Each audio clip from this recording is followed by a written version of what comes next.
Hi guys, நம்ம தமிழ் மீறி வச்ச வில்லா சங்கால எபிசோட் 17 தான் பார்க்க போகிறோம். வாங்க வீடியோக்குள்ள போயிடலாம்.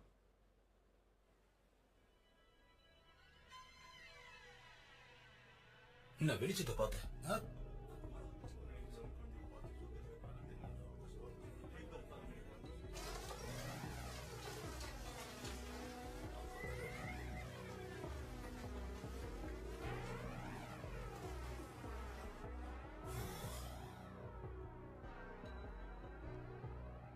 யமனை கண்ணில் பார்க்குற மாதிரி ஒரு பா. இந்த இடத்துல தான் நம்ம ஒருத்தருக்கு ஒருத்தர் விடை பெற்றிருக்கிறோம். நான் அவசரமா போறேன், என்ன மன்னிச்சிருங்க.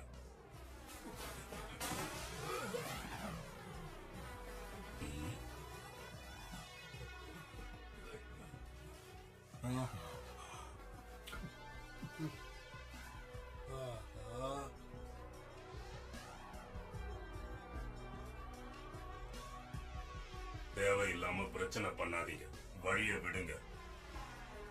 உங்களுக்கு எல்லாம் போகணும்னா அந்த நதியில போய் தலை முழுகிட்டு தோர்க்கில் பின்னாடி போய் நின்னுக்குங்க, போங்க. அவன் உங்களை அப்படியே அரவணைச்சுப்பான். தோர்களுக்கு தேவையில்லாம் இந்த இளவரசன் மட்டும்தான். ஆஸ்கலாட் ஐயா, பல வருஷமா உங்களை எனக்கு தெரியும். உங்களுக்குள்ள விரும்பல. இளவரசரை எங்கே விட்டுட்டு நீங்க போயிடுங்க. ஓ, மிரட்டுறாங்களாமா?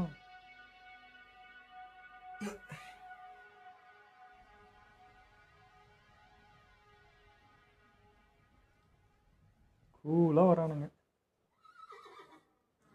அவளோன்னா அது ஒரு இடத்தோட பேரா? ஆமாம், அது சொர்க்கத்துடைய பெயர். நம்மளுடைய முன்னோர்கள் அரசர் அரிதோரியஸ், அவர் அங்கதான் இருக்காருப்பா. ஆனா அம்மா, அரசர் அரத்தோரியஸ் பல காலத்துக்கு முன்னாடி வாழ்ந்த தளபதி இல்ல. அவர் இன்னும் உயிரோட இருக்காரா?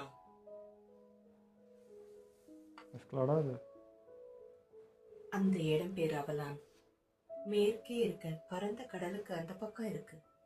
அங்க எப்பவும் வசந்த காலம்தான். அது தேவதைகள் வாழ்ற இடம். மரணத்தை பத்தியும் வயது முதிர்வு பத்தியும் அந்த இடத்துல யாருக்கும் கவலை கிடையாது. யுத்த காயத்துல இருந்து அவர் குணமடைஞ்சிட்டு இருக்காரு. காயங்கள் குணமான உடனே அரிதோரியஸ் அரசர் நமக்காக கண்டிப்பா அவர் திரும்பி இங்க வருவாரு. நம்ம வேதனைகள்ல இருந்து அவர் விடுதலை கொடுப்பாரு.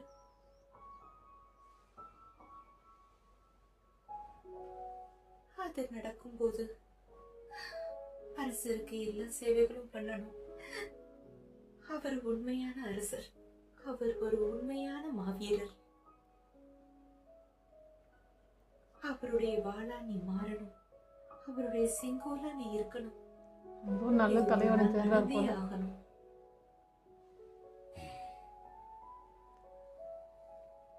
விடை பெறறதுக்கு முன்னாடி உங்ககிட்ட நான் ஒரு நிமிஷம் பேசணும். தேவையில்லை. பல காலம் நாம ஒன்னா இருந்திருக்கோம். ஒன்னா இவ்வளவு தூரம் பயணம் பண்ணிருக்கோம். ஒன்னா தெரிஞ்சிருக்கோம். ஒன்னா சாப்பிட்டிருக்கோம். ஒன்னா நரகத்துக்கே போய் மீண்டு திரும்பி வந்திருக்கோம். இதுக்கு முன்னாடி உங்ககிட்ட நான் இதை சொன்னது கிடையாது. கடந்த 10 ஆண்டுகள்ல நாம எல்லாரும் ஒன்னா இருந்த காலத்துல சொல்ல போனா நான் உங்க எல்லாரையும் மனசார வெறுத்திருக்கேன். பன்னிகளை விட மோசமான பிரயோஜனம் இல்லாத டேனியர்கள் நீங்க. இருக்கிற கோவத்தை இன்னும் அதிகம்.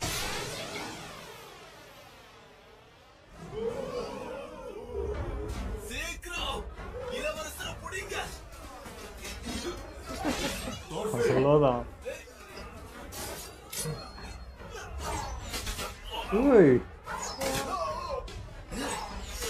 என்ன ஒரு டைம் ஒரு வித்த காட்டுறாங்க.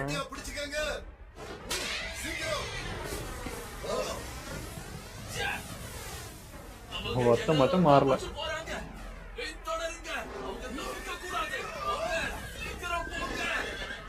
என்னாலும் சரி, உங்களை நான் விட மாட்டேன்.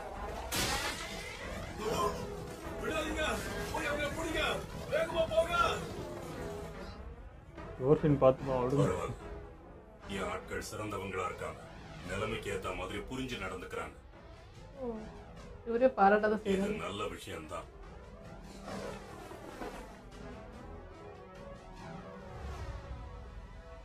இப்போ நான் இங்கதான் இருக்கேன். குதிரை ஓட்டுறவரே தோற்பினியும் சொல்றாரு. உங்களுக்கெல்லாம் என் மேல பெரிய நம்பிக்கை இல்லைன்னு எனக்கு புரியுது. என்ன நடக்குதுங்க? ரொம்ப தூரத்துல இருக்காங்களே, பார்க்கவே முடியல. என்ன நடக்குது? அம்பேத் வீசுறப்ப மட்டும் அப்புறம் வீசணும். அவனுக்குள்ளே ஏதோ அடிச்சுக்கிறானுங்க போல இருக்கு. பல நேரங்கள் இப்படி நடக்கிறது சகஜம். இதெல்லாம் ரொம்ப மோசம். என் கூட எல்லாம் மோதணும். நான் இருக்கும்போது அவங்களுக்குள்ள எப்படி சண்டை போடலாம்? எங்க போறாரு இவரு? இருங்கடா, நானும் வரேன். அதான் விளையாட்டு கடை கூப்பிடுறாங்க. நானும் வரேன், வாடா விளையாட்டுக்கு. நீங்க ஆட்டத்துல சேர்த்துக்கோங்க. அவங்க சுத்தி வாங்க. குழந்தையா? அவங்க குதிரைகளை கொல்லுங்க.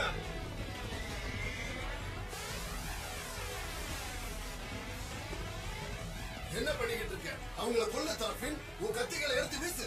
எனக்கு தெரியாதா? கத்தி இருந்தாதானே அதை வீசிட்டேன். ஆஸ்கர் இன்னும் இங்க வரல. அவன் இன்னும் அங்க என்ன பண்ணிக்கிட்டு இருக்கான்? வண்டியை நிறுத்து பியான். நாங்க சொல்றத கொஞ்சம் கேளு. உங்க பேச்சை கேட்டு வண்டியை நிறுத்துறதுக்கு நான் என்ன முட்டாளா? இவன் எவ்வளவு பெரிய அரக்கன் தெரியலடா. கொஞ்சம் நல்லா யோசிச்சு பாரு பியான். நம்ம வாழ்றதோ சாகிறதோ எல்லாமே நம்ம அந்த இளவரசரை என்ன பண்றோங்கிறத பொறுத்துதான் இருக்கு. பிரயோஜனம் இல்லாட்லே பியூன் ஆஸ்கர் பேச்ச மட்டும் தான் கேட்பான். புரியுதா? நம்ம பேச்ச கேட்க மாட்டான். அவளை கொல்றது தவிர வேற வழி இல்ல. ஆமா ஆமா, இப்போவாவது உங்க எல்லாருக்கும் புரிஞ்சது. ஆஸ்கரோட மேல இருக்கிற நம்பிக்கையில தான் இளவரசரை ஒப்படைச்சிருக்காரு. இளவரசர் வேணும்னா நீங்க சாக தயாராகுங்க. என்ன கோழைகளா? மோத தயாராகுங்க. கரெக்டா இவனதான் நம்பணும். குதிரைகளை எதுவும் பண்ணிடாதீங்க.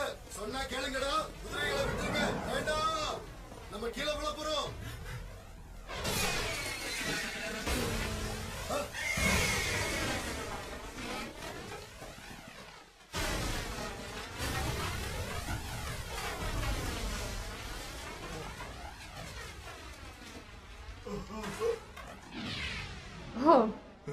விட்டான்டா ஒரு மாஸ். தாசின் தப்பிச்சு ஓடுறான். அவனை விடு, அவன் போட்டும். அடப்பாவி, ஆஸ்கர் கிட்ட போறான். உயிரோட இருக்கீங்களா? நீ என்ன பேசுற? அவன் தப்பிச்சு போறான். அவன் போட்டு விடு. என்ன சொல்ற நீ?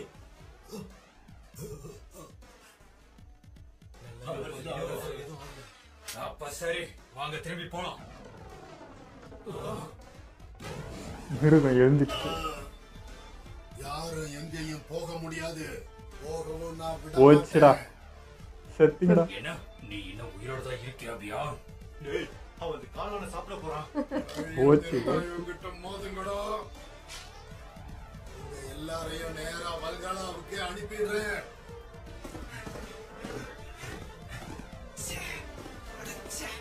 என்ன இவ்வளவு பிரச்சனையில தள்ளிட்டியே, உன்னை விட மாட்டேன். நான் உன்னை கொல்ற வரைக்கும் நீ சாக கூடாது. ஆஸ்கரோட காப்பாத்தணும் இப்போ. அடப்பாவி.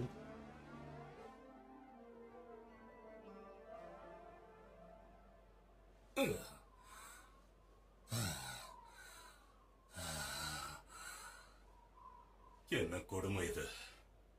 எனக்கு வயசானாலே சுத்தமா பிடிக்காது. 50 ஆளுங்க கிட்ட இருந்து ஒரு நாள் என்னால தப்பிக்க முடியாம மாட்டிப்பேன்னு நான் எதிர்பார்க்கவே இல்லை.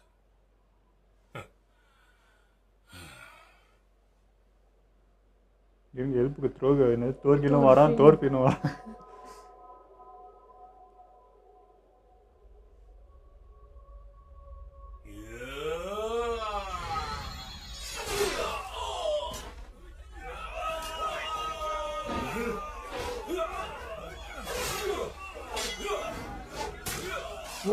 இன்னைக்கு நீங்க யாரும் என்கிட்ட இருந்து தப்பிக்க முடியாது. இந்தியன் தாத்தா மாதிரி சண்டை போட்டு. பின்னாடி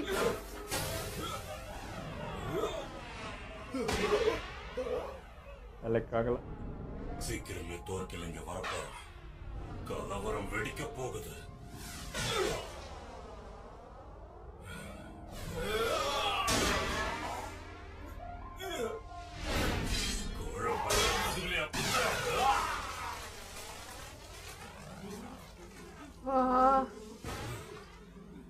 தோற்கில் மைய தான் இருக்குது இவன் ஃபைட்டும். பாத்தியா, எப்படி வெட்டினாருன்னு பார்த்தேன். தனக்கவசத்தோட வெட்டிட்டாரு. என் கோடாரி ஹெல்மெட்லாம் வேலைக்கே ஆகல. உண்மையிலேயே அவர் பெரிய ஆள் தான்ப்பா. அடச்ச, கோவத்துல நான் அறிவு இழந்திருக்க கூடாது. எல்லாரும் என்ன மன்னிச்சிருங்க, நான் கொஞ்சம் உணர்ச்சி வசப்பட்டேன். சரி சரி வாங்க. ஐயோ, கொல்றதுல என்னையா அப்படிதான் தோணும். பட மாட்டேன். லைட்டா வெட்டுறவாங்க. கிழக்கு பக்கம் எச்சரிக்கையா இருங்க. அம்புகள் உங்களை தாக்க போகுது. அடச்ச, பறக்கிற பொம்மையை தூக்கிட்டாங்களா? இதுக்கு அந்த காலத்துல பறக்கிற பொம்மன் பேரா? நீதான் எங்களுக்கு அவரு அப்படி நக்கல் பண்றாரான்னு. ஆமா, நானே தான். உங்களை கொல்லாம விட மாட்டேன். அந்த அம்புகள் பாஞ்சா நான் செத்துருவேன். அது பரவாயில்லையா உனக்கு? எனக்கு கவலை இல்ல. பியானும் தோர்ஃபினும் நல்லா இருக்காங்க. அவங்கள துரத்திக்கிட்டு போனா அவங்க உன்னை கொன்னுடுவாங்க. இளவரசர் வேணும்னா அதுக்கு நான் இருக்கணும், ஞாபகம் வச்சுக்க. தெரியும்ல? இதே நீ என்ன கொல்லாம ஒரு பணைய கைதியா வச்சிருந்தா எனக்கு பதிலா பியான் உன்கிட்ட இளவரசரை ஒப்படைக்க வாய்ப்பு இருக்கு. அவங்களுக்கு இவர் ஆனா ஐடியா நான் கொடுக்குறாரு. உயிரோட இருந்தா மட்டும்தான் அதுக்கு வாய்ப்பு இருக்கு. என்ன பண்றது? இன்னும் அரசரா இருக்க முடியுமா உங்களுக்குலாம்? அவ காலுக்கு குறிவை.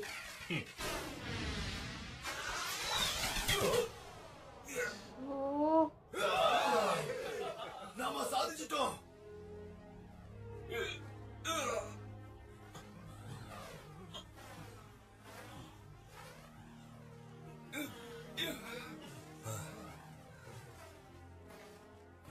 நாங்க எல்லாரும் உன்ன மாதிரி கிடையாது ஆஸ்கலாட்.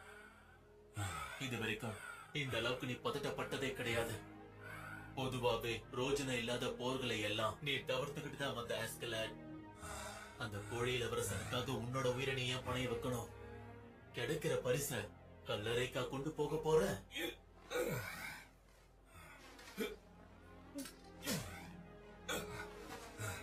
உண்மையிலேயே எனக்கு வயசாயிடுச்சு. போர்க்களத்துல சண்டை போடுற அளவுக்கு எனக்கு அதிக நேரமும் கிடையாது. என்னால இதுக்கு மேலையும் காத்திருக்க முடியாது. அவலாம்ல இருந்த உண்மையான அரசு வர வரைக்கும் என்னால காத்திருக்க முடியாது.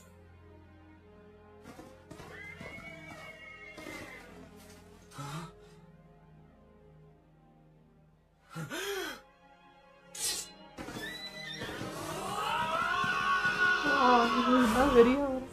அவன் உயிர் மேல எவ்வளவு அக்கறை. நீ சொல்றது எங்களுக்கு புரியல.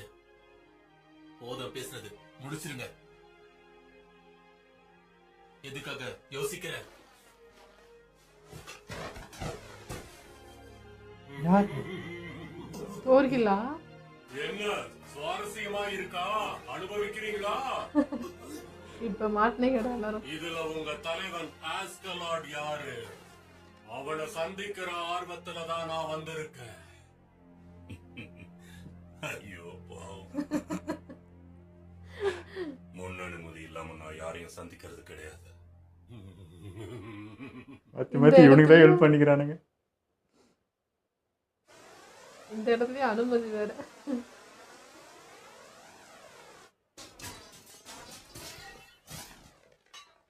ஐயா மன்னிச்சிடுங்க ஐயான்னு காலில் அவ்வளோ போறீங்களா?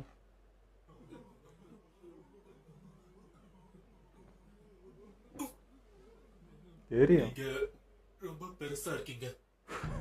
இப்பதான் உங்களை பக்கத்துலயே நாங்களா சிறுசு. இடுப்பு சைஸ் தான் இருக்காங்க.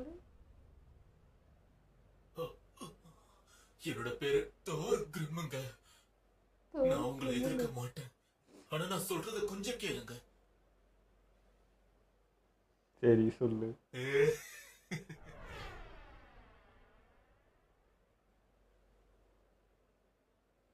தலைவா, இளவரசர் இங்க இல்ல. அதான் அதான் சொல்ல வந்த. இளவரசர் இப்போ எங்க கிட்ட இல்லங்க. இளவரசரை உங்ககிட்ட குடுக்கலாம் தான் நாங்க எல்லாரும் முடிவு பண்ணி வச்சிருந்தோம். அது என்னன்னா, எங்க தலைவர் ஆஸ்கலர் இளவரசனை தப்பிக்க விட்டுட்டாரு. ஆனா நீங்க கவலைப்படாதீங்க. 10 பேரை இளவரசர் பின்னாடி நாங்க அனுப்பி இருக்கோம். அவங்க கண்டிப்பா புடிச்சிருவாங்க. ஓடின் மேல சத்தியமா சொல்றோம். என்னாலும் சரி, இளவரசரை புடிச்சு கொண்டு வந்துருவாங்க. எங்களுக்கு என்ன வேற வளர்ந்துக்கிறான் வழிகள் கூட இருக்கு. என்னாச்சு? எங்க கொஞ்சம் இருங்க.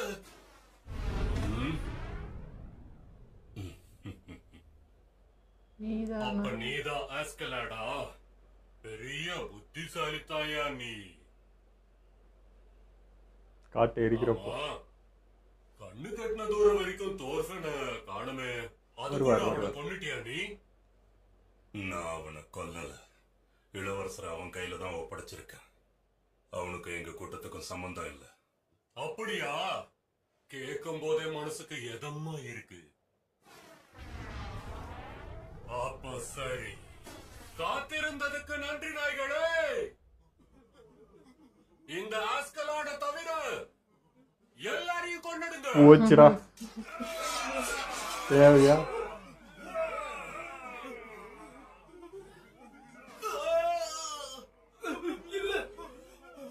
நீ தப்பிச்சே போயிருக்கலாம் பயந்தாங்கொழிகளா, உங்களோட ஆயுதங்களை எடுங்க.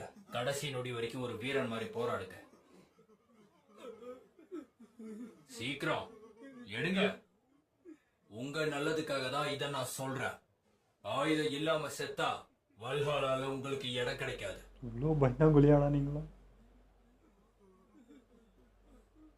இத்தனை நாள் இவனுக்கு தான் மிருகம் மாதிரி தெரிஞ்சானுங்க, இன்னைக்கு இவனுங்களே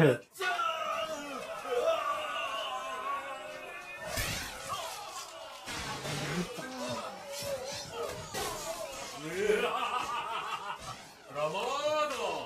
எப்படிதான் இருக்கணும்? இருங்க, அவசரப்படாதீங்க தர்க்கு.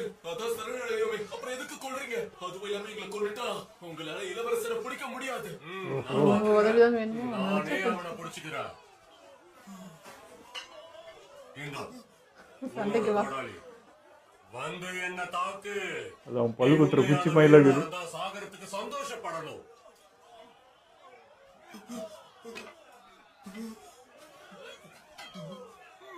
ஒன்னு 2 3 4 1 2 அவனோட வேதனை எனக்கு நல்லா புரியுது. என்னோட கொஞ்ச இதயம் நேரம் அமைதியா இரு. இதெல்லாம் உன்னுடைய தப்புதான். தோல்விய ஒத்துக்கோ தோர்கிரேம். நீ இப்ப சாக போற, அதுல எந்த சந்தேகமும் கிடையாது.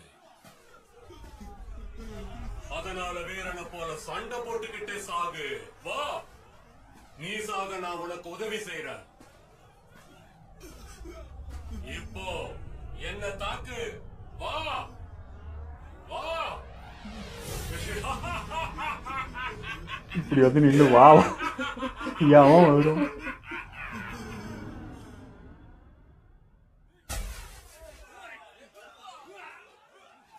அடடா, ஆயுதத்தை ஏன் கீழே போட்ட? நான் உனக்கு அதிக அழுத்தம் கொடுத்துட்டேன் போல இருக்கு. அவன் உறைஞ்சி செத்துட்டான் போல இருக்குது. இது பிரயோஜனம் இல்ல. இனி இவன் நடைபணமா வாழ்வான். என்ன இருக்கியா? பயத்தின் உச்சம்.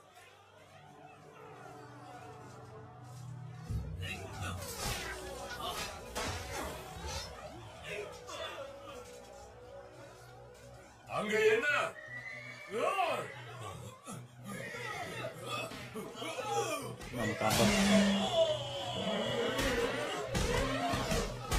சின்ன பையன் மோதிரம் எல்லாருக்கிட்டையும்.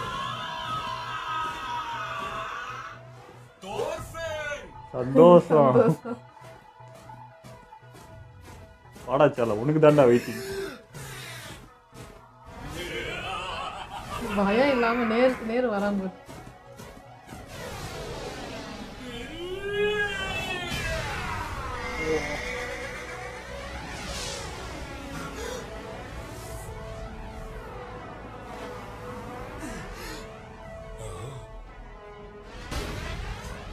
எனக்கு கூஸ் பம்ப் ஆகுதுங்க. நல்லா இருக்கியா?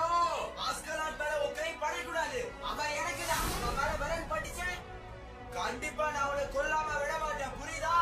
இதுவே வரல வெட்டினியாடா? பாக்குறேன். அவனை தொட்ட நான் அவனை கொன்னுடுவேன். நீ பைத்தியக்காரன் எனக்கு தெரியும். என் உயிர் மேல எனக்கே ஆக்கிறதா உனக்கேண்டா விளாக்க. தயாரா நிக்குது.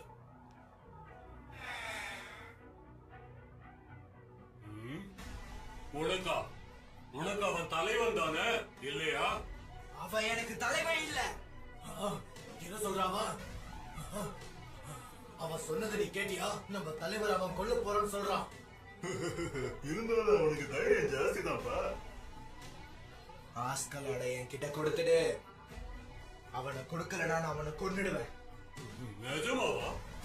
அப்ப நான் கொடுக்க மாட்டேன். என்ன என்ன பண்ணுவ? நீங்களாடா ஆஸ்கலாட் கூட சண்டை போடணும்னு தோர்ஃபின் என்கிட்ட கேக்குறான். நீங்க தான் இதுக்கு சாட்சி. யார் ஜெயிக்க போறாங்கன்னு கவனமா பாருங்க.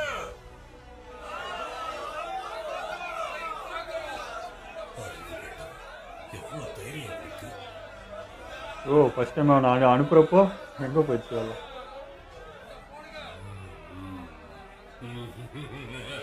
தோர்ஃபின், நீ ஜெயிச்சிட்டா அவனை நான் விட்டுடுறேன். குதிரையை கூட உனக்கு நான் திரும்பி தந்துடுறேன். இங்கிலாந்துல நடந்த மாதிரி இந்த தடவை நடக்க போறதில்ல. பையனும் அப்கிரேட் ஆகிருக்கான். நானும் காத்திருக்கேன். தோர்ஃபின் மகனே,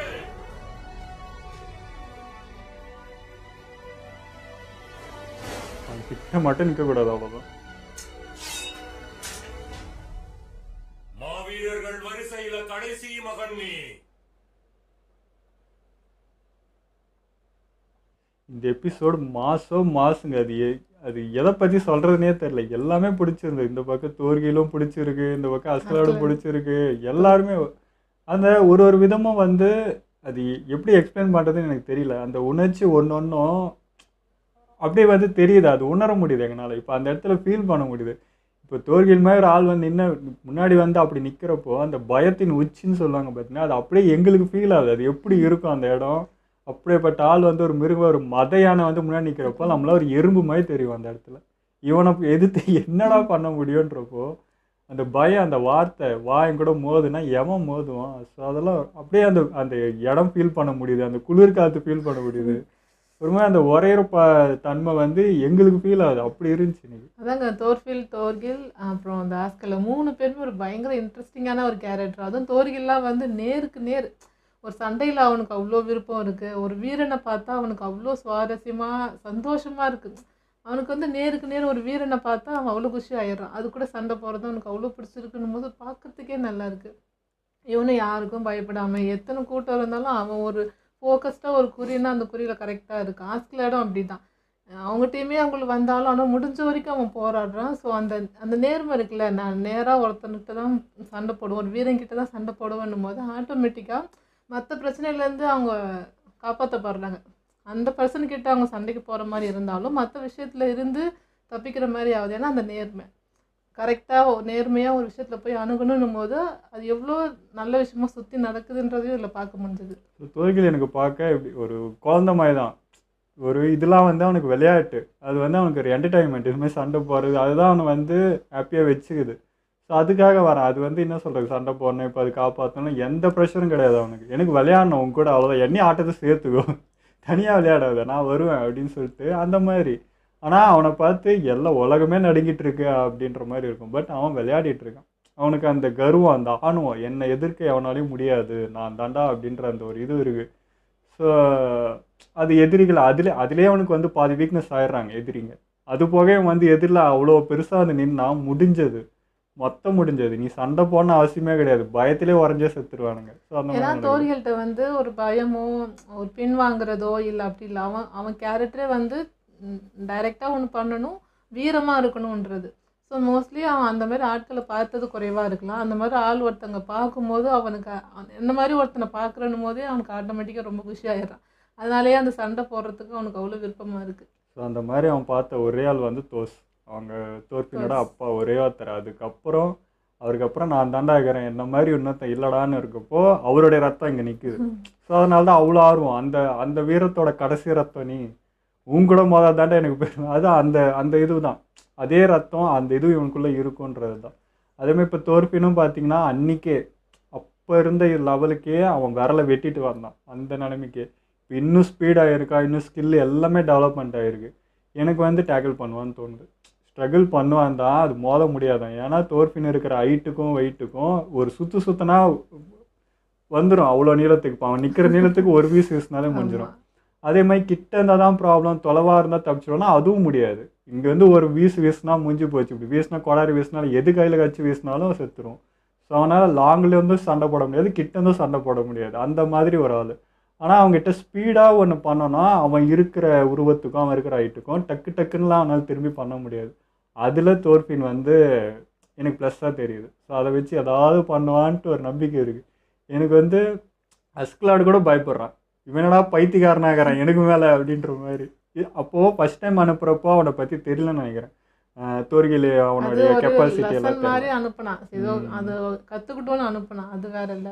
ஸோ அந்த கெப்பாசிட்டி அப்பயே பார்த்துட்டா. தோர்கில் எவனாலையும் எதிர்க்க முடியாது, என்ன நானே போனாலும் தோற்றுருவேன்றதை அப்பயே முடிவு பண்ணிட்டான். அதனால தான் வந்து ஓகே அப்படின்ட்டு வந்தது.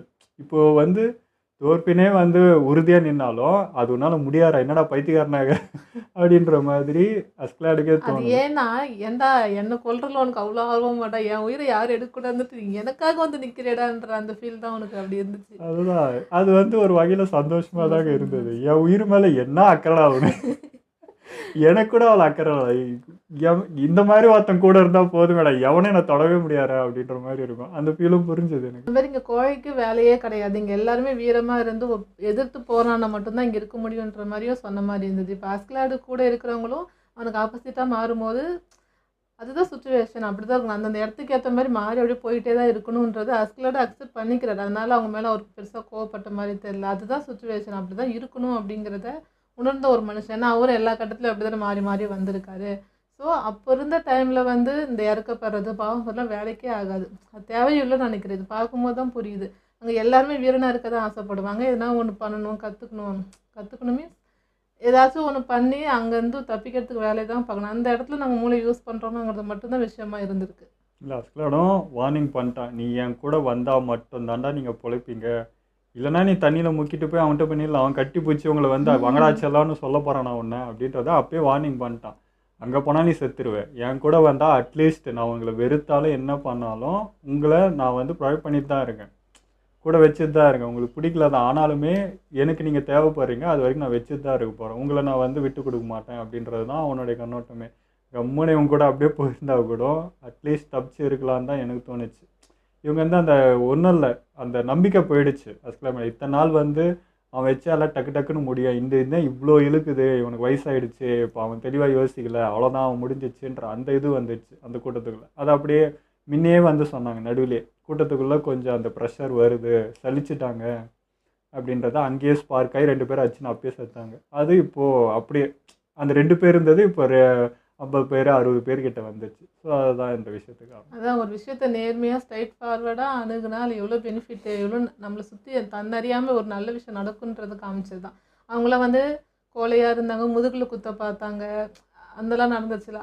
அப்படி நினைக்கிறவங்களுக்கு என்ன கதின்றதா அந்த கூட்டத்தில் நடந்தவங்களுக்கு அப்படின்ற மாதிரி தான் எனக்கு ஃபீல் ஆச்சு. ஆனால் அது எப்படி யோசிச்சாங்கன்னு தான் புரியல. இப்போ தோர்கில் வந்து என்ன பண்ணாலுமே வந்து சாவடிக்கு தான் போகிறான்னு உங்களுக்கு தெரியும், எடுத்துன்னு போய் கொடுத்துட்டா பண்ணிட்டா. இதெல்லாம் நான் சொன்னேன், ஏன்டா இப்போ அரசரை கூட வச்சுட்டு மிரட்டினா வந்து ஐயோ அப்படின்னா இருங்க அப்படின்னு வெயிட்டாக பண்ண போகிறேன், டே நவுறா நான் போய் பார்த்துக்கிறேன் அப்படின்ட்டு போதான் போகிறோம். அது உங்களுக்கு நல்லா தெரியும். இவங்களை நம்பி தோர்கில் இருக்கிற மாதிரி நீங்கள் பிடிச்சி கொடுத்து தான் அவர் வந்து போய் வாங்குற மாதிரி அவர் நினச்சா அவரே போய் வாங்கிக்க போகிறாரு, உங்களை நம்பி இல்லைல்ல. ஸோ அது அவங்க அந்த ஒரு தாட்டில் பேசுனது எனக்கு கொஞ்சம் சிரிப்பாக இருந்தது. போன எபிசோட்லேயே சொன்னேன், என்னடா கோமாளியாக யோசிச்சுக்கிறீங்க அப்படின்னு சொல்லிட்டு. அது கம்முன்னு அஸ்கலாடு கூட நின்று இருந்திருக்கலாம், அதான் தப்பு பண்ணாங்க. அந்த ஒரே வார்த்தை மட்டும் மாறலானோ அஸ்கலாடு கூட, அந்த ஃப்ரெண்டு மட்டும் அவன் என்ன சொன்னாலும் அந்த நம்பிக்கையில் இன்னும் அப்படியே இருக்கான். அதே மாதிரி அஸ்கலாடும் பார்த்தீங்கன்னா அவனை நம்பி தான் அரசரை ஒப்படைச்சான், அவனையும் தோற்பினையும் நம்பி.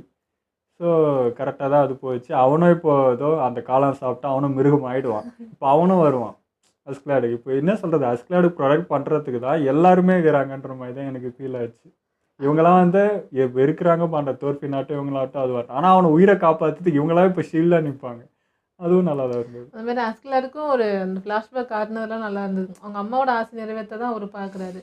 ஒரு நல்ல தலைவனுக்கு வாளாக இருக்கணுன்றது தான் அவரோட ஆசை. பட் இவரே தான் எல்லா கூட்டத்தையும் மேய்க்கிறாரே தவிர இவருக்கு ஒரு தலைவன், அந்த தலைவனுக்கு நான் ஒரு ஆளாக இருக்கிறது எனக்கு ஒரு சந்தோஷன்றதை நிறைவேற்றிக்க பார்க்குறாரு. ஆனால் அந்த மாதிரி யாரும் கிடைக்கல. அதனால அந்த இளவரசரையும் நம்பினாரு, ஆனால் அவர் அப்படி இல்லைன்னும் போது அதுவும் போயிடுச்சு. அப்போ தோற்பினா தான் அது இருக்க வாய்ப்பு இருக்குது. ஸோ நல்ல அரசனை தேடிட்டு இருக்காரு, ஒரு நல்ல படை தளபதியாக ஆகணுன்றது தான் விருப்பம். அது நின்று ஒன்று பண்ணணும். இப்போது தோஸ் எப்படி இருக்காரு, அந்த பொசிஷனுக்கு வரணுன்றது தான் அவனோட அவசியமே.